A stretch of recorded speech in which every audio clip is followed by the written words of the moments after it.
श्री गणेशाय नमः। कार्तिक मास शुक्ल पक्ष की प्रबोधनी एकादशी, देवोत्थान एकादशी की कोटि कोटि शुभकामनाएं। तुलसी सालक राम भगवान की जय। ओम श्री गणेशाय नमः। श्री परमात्मने नमः। युधिष्ठिर ने पूछा, हे जनार्दन वासुदेव श्री कृष्ण भगवान, मैंने आपके मुख से रमा एकादशी का यथार्थ महात्म सुना। मानद, अब कार्तिक शुक्ल पक्ष में जो एकादशी होती है उसकी महिमा बताइए। योगेश्वर श्री कृष्ण भगवान बोले, राजन, कार्तिक के शुक्ल पक्ष में जो एकादशी होती है उसका जैसा वर्णन लोक दृष्टा ब्रह्मा जी ने नारद जी से किया था वही मैं तुम्हें बतलाता हूँ। नारद जी ने कहा, हे पितामह, जिसमें धर्म कर्म में प्रवृत्ति कराने वाले भगवान गोविंद जागते हैं उस प्रबोधनी एकादशी का महात्म बतलाइए। ब्रह्मा जी बोले, मुनि श्रेष्ठ, प्रबोधनी का महात्म पाप का नाश, पुण्य की वृद्धि तथा उत्तम बुद्धि वाले पुरुषों को मोक्ष प्रदान करने वाला है। समुद्र से लेकर सरोवर तक जितने भी तीर्थ हैं वे सभी अपने महात्म की अभी तक गर्जना करते हैं, जब तक कि कार्तिक मास में भगवान विष्णु की प्रबोधनी तिथि नहीं आ जाती। प्रबोधनी एकादशी को एक ही उपवास कर लेने से मनुष्य 1000 अश्वमेध यज्ञ तथा 100 राजसूय यज्ञ का फल पा लेता है। हे मुनि श्रेष्ठ, जो दुर्लभ है, जिसकी प्राप्ति असंभव है तथा जिसे त्रिलोकी में किसी ने भी नहीं देखा है, ऐसी वस्तु के लिए भी यातना करने पर प्रबोधनी एकादशी उसे देती है। भक्ति पूर्वक उपवास करने पर मनुष्य को हरि बोधनी एकादशी ऐश्वर्य, संपत्ति, उत्तम बुद्धि, राज्य, सुख तथा स्वर्ण मुद्राएं, मेडल प्रदान करती है। मेरु पर्वत के समान जो बड़े बड़े पाप हैं उन सबको यह पाप नाशनी प्रबोधनी एकादशी एक ही उपवास से भस्म कर देती है।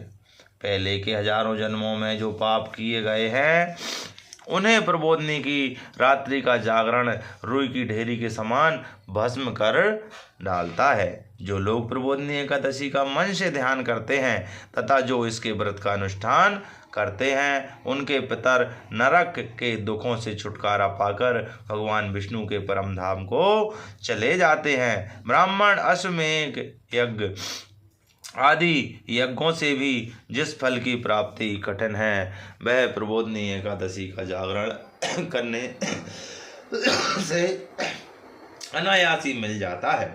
संपूर्ण तीर्थों में नहाकर स्वर्ण और पृथ्वी दान करने से जो फल प्राप्त होता है वही श्री हरि के निमित्त जागरण करने मात्र से मनुष्य प्राप्त कर लेता है। मात्र जागरण से ही सारा फल प्राप्त कर लेता है।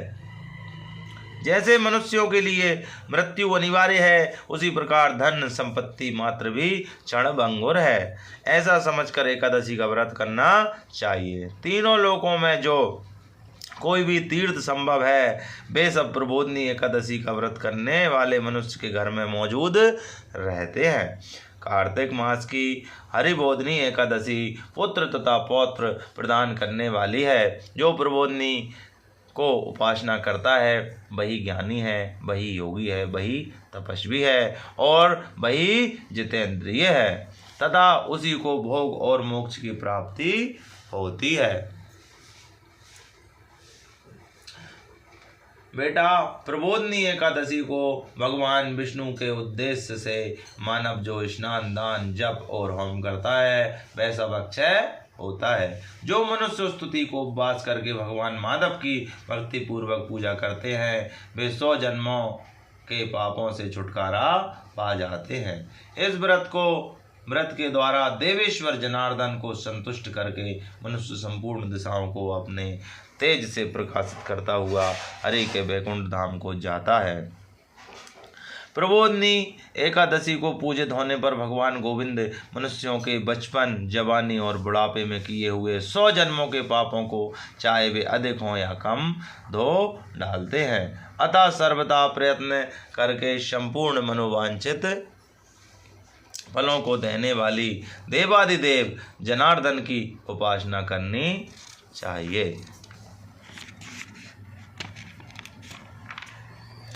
बेटा नारद, जो भगवान विष्णु के भजन में तत्पर होकर कार्तिक में पराय अन्न का त्याग करता है वह चंद्रायण व्रत का फल पाता है। जो प्रतिदिन शास्त्रीय चर्चा से मनोरंजन करते हुए कार्तिक मास का व्यतीत करता है वह अपने संपूर्ण पापों को जला डालता है, 10,000 यज्ञों का फल प्राप्त करता है।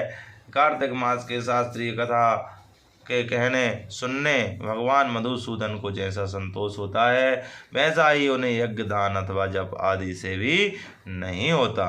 जो शुभ कर्म परायण पुरुष कार्तिक मास में एक या आधा श्लोक भी भगवान विष्णु की कथा वाँचते हैं उन्हें 100 गोदान का फल मिलता है। महामुने, कार्तिक में भगवान के शब के सामने शास्त्र का स्वाध्याय तथा श्रवण करना चाहिए। मुनिश्रेष्ठ, जो कार्तिक मास में कल्याण प्राप्ति के लोभ से श्री हरि की कथा प्रबंध करता है वह अपनी 100 पीढ़ियों को तार देता है। जो मनुष्य सदा नियम पूर्वक कार्तिक मास में भगवान विष्णु की कथा सुनता है उसे सहस्त्र गोदान का फल मिलता है। जो प्रबोधनी एकादशी के दिन श्री विष्णु की कथा श्रवण करता है उसे 7 दीपों से युक्त पृथ्वी दान करने का फल प्राप्त होता है। मुनिश्रेष्ठ, जो भगवान विष्णु की कथा सुनकर अपनी शक्ति के अनुसार कथावाचक की पूजा करते हैं उन्हें अक्षय लोक की प्राप्ति होती है। नारद, जो मनुष्य कार्तिक मास में भगवत संबंधी गीत और शास्त्र विनोद के द्वारा समय बिताता है उसकी पुनरावृत्ति मैंने नहीं देखी। मुने, जो पुण्यात्मा पुरुष भगवान के समक्ष गान नृत्य बाघ और श्री विष्णु की कथा करता है वह तीनों लोकों के ऊपर विराजमान होता है। मुनिश्रेष्ठ, कार्तिक की प्रबोधनी एकादशी के दिन बहुत से फल फूल कपूर अर्गजा और कुमकुम के द्वारा श्री हरि की पूजा करनी चाहिए। एकादशी आने पर धन की कंजूसी नहीं करनी चाहिए क्योंकि उस दिन दान आदि करने से असंख्य पुण्य की प्राप्ति होती है। प्रबोधनी को जागरण के समय शंख में जल लेकर फल तथा नाना प्रकार के द्रव्यों के साथ श्री जनार्दन को अर्घ देना चाहिए। संपूर्ण तीर्थों में स्नान करने और सब प्रकार के दान देने से जो फल मिलता है वही प्रबोधनी एकादशी को अर्घ देने से करोड़ गुना होकर प्राप्त होता है। देवर से अर्घ के पश्चात भोजन, आच्छादन और दक्षिणा आदि के द्वारा भगवान विष्णु की प्रसन्नता के लिए गुरु की पूजा करनी चाहिए। जो मनुष्य इस दिन श्रीमद् भागवत की कथा सुनता है अथवा पुराण का पाठ करता है उसे एक एक अक्षर पर कपिला दान का फल मिलता है। मुनिश्रेष्ठ, कार्तिक में जो मनुष्य अपनी शक्ति के अनुसार शास्त्रोक्त रीति से वैष्णव व्रत एकादशी का पालन करता है उसकी मुक्ति अविचल है। केतकी के एक पत्ते से पूजित होने पर भगवान गरुड़ध्वज 1000 वर्ष तक अत्यंत तृप्त रहते हैं। देवर से, जो अगस्त के फूल से भगवान जनार्दन की पूजा करता है उसके दर्शन मात्र से नरक की आग बुझ जाती है।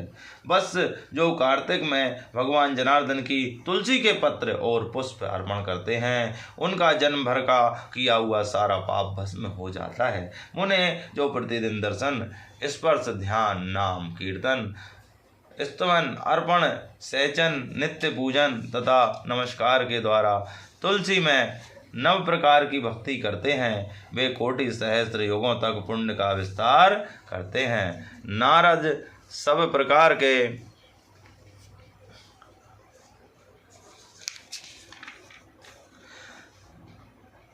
सहस्त्र गुना अग्निहोत्र ग्रह में 1100 गुना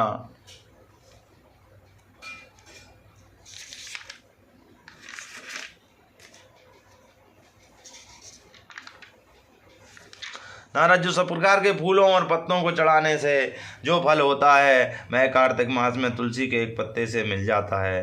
कार्तिक आया देख प्रतिदिन नियम पूर्वक तुलसी के कोमल पत्तों से महाविष्णु श्री जनार्दन का पूजन करना चाहिए। 100 यज्ञों द्वारा देवताओं का यजन करने और अनेक प्रकार के दान देने से जो पुण्य होता है वह कार्तिक में तुलसी मात्र से केशव की पूजा करने पर प्राप्त हो जाता है। बोलिए जनार्दन वासुदेव केशव माधव भगवान की जय। देव उत्थान एकादशी की जय। जय। जय श्री राधे, जय जय श्री राधे। ओम श्री कृष्णाय वासुदेवाय हरे परमात्मने प्रणताकलेशनाशाय गोविंदाय नमो नमः। अच्युताय नमो नमः। माधवाय नमो नमः। लक्ष्मीनारायणाय नमो नमः। तुलसीसालग्रामाभ्यां नमो नमः। जनार्दन वासुदेवाय नमो नमः।